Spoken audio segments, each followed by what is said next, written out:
মুখ্যমন্ত্রী যেটা করেছেন পুরোটাই নাটক এবং ওখানে যারা কলকাতাতে যারা অবস্থান বিক্ষোভে বসেছিলেন তাদেরকে উনি বন্ধ করে দিয়েছেন।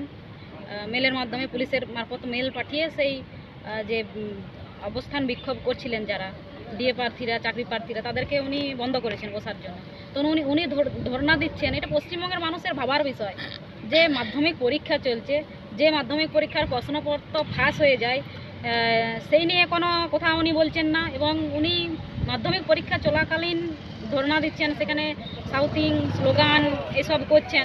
তো খুব ভাবার বিষয়। পশ্চিমবঙ্গের মানুষ ভাবুন একটু যে পশ্চিমবঙ্গে কি অবস্থা চলছে।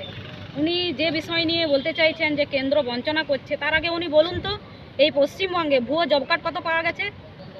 লক্ষেরও বেশি ভুয়ো জব কার্ড পাওয়া গেছে। সেই ভুয়ো জব কার্ডে যে 100 দিনের কাজের যে টাকা ঢুকেছিল সেটা কাদের পকেটে ঢুকেছে? রেশন কার্ডের কথা যদি বলতে যায়, কেন্দ্র সরকার যে টাকাটা দেয়, যে চাল, গম, আটা যেটা দিয়ে পাঠাচ্ছেন, সে 1 লক্ষর উপর ভুয়ো রেশন কার্ডে সে যে চাল ডাল ঢুকেছে সেটা কাদের ঘরে ঢুকেছে?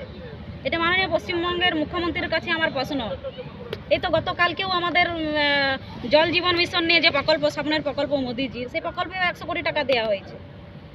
প্রচুর কোটি কোটি টাকা দেওয়া হয়েছে। এখানে জলের নামে এর আগেও অনেক টাকা দেওয়া হয়েছে, অনেক কোটি টাকা দেওয়া হয়েছে, কিন্তু পশ্চিমবঙ্গে এখনও পর্যন্ত প্রত্যেকটি মানুষের বাড়িতে জল পৌঁছায়নি।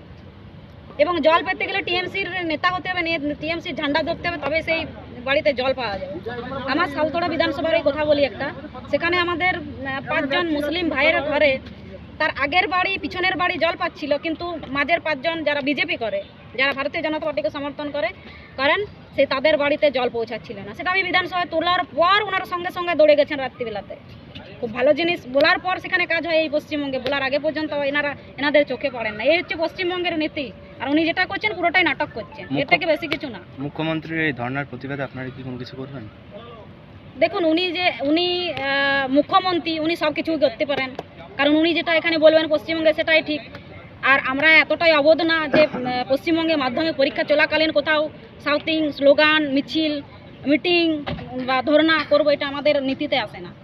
আমরা সাধারণ মানুষের পাশে আছি, সাধারণ মানুষের পাশে থাকতে চাই এবং সঠিকভাবে আমরা এগিয়ে যেতে চাই। এটাই আমাদের রীতিনীতি।